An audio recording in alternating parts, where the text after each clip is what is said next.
What's the meaning of cryogenics?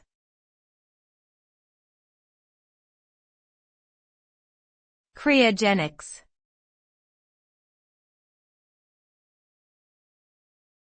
Cryogenics.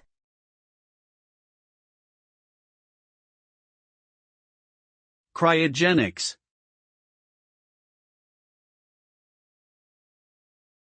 Cryogenics.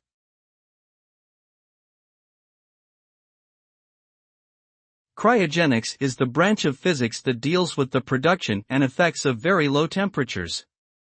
It involves the study and development of techniques for producing temperatures below -150 degrees Celsius (-238 degrees Fahrenheit).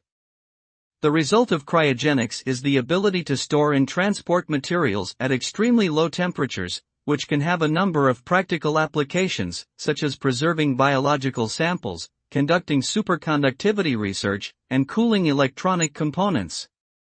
Cryogenics also has potential for use in rocket propulsion and other high-tech fields.